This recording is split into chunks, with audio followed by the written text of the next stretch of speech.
بلاد العالم مليانة حكاوي، عادات غريبة وتقاليد مختلفة. مش لازم أبداً تسافر عشان تعرفها، لكن هتقدر معانا تلف العالم وانت قاعد في مكانك وتبقى كأنك بتعيش التجربة بالظبط.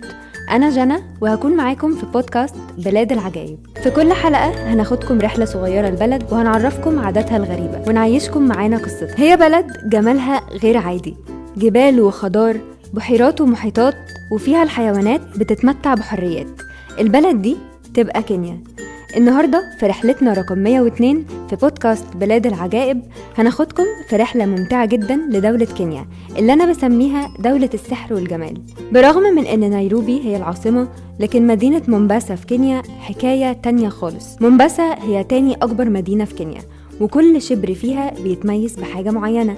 يعني مثلا شوارعها بتتميز بالبيوت الجميلة اللي شبابيكها واسعة جدا، وشواطئها اللي بتدخلها بكل حرية من غير ما تدفع تذكرة، واللي بتتميز بصفاء المية والرمال البيضاء.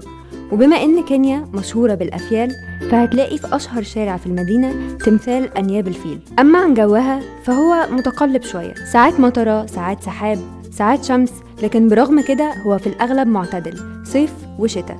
وده اللي ساعد على وجود أشجار كثيفة ومحميات ساكنها حيوانات من غير بقى ما يكونوا محبوسين في قفص ولا غيره، كأنك بتعيش فيلم أفريكانو بالظبط.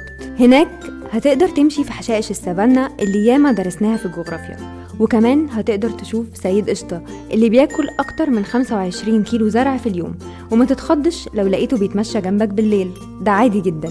لما تجوع بقى هناك مش هتحتار كتير، لأن المدينة هناك مشهورة بالسي فود وبيحبوه جدا بكل أنواعه، لدرجة إنهم ما سابوش حتى رؤوس الجمبري في حالها. أما عن عاداتهم الغريبة، فقبائل الماساي من القبائل الكينية الأصيلة اللي عندهم اعتقاد بأن الإله نزل لهم من الجنة البقر والأغنام، عشان كده كل تعاملاتهم بالبقر مش بالفلوس.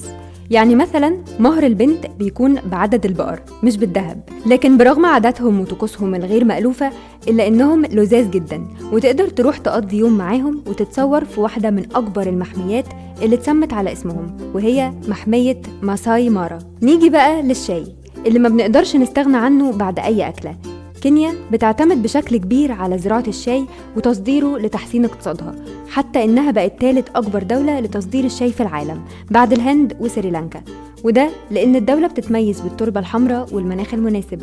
اوعى تفوت عليك تجربة الشاي الكيني لما تروح هناك، وعلى ضمانتي. وبكده تكون خلصت رحلة النهاردة.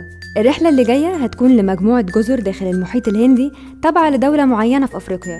هنستنى تخميناتكم في الكومنتس.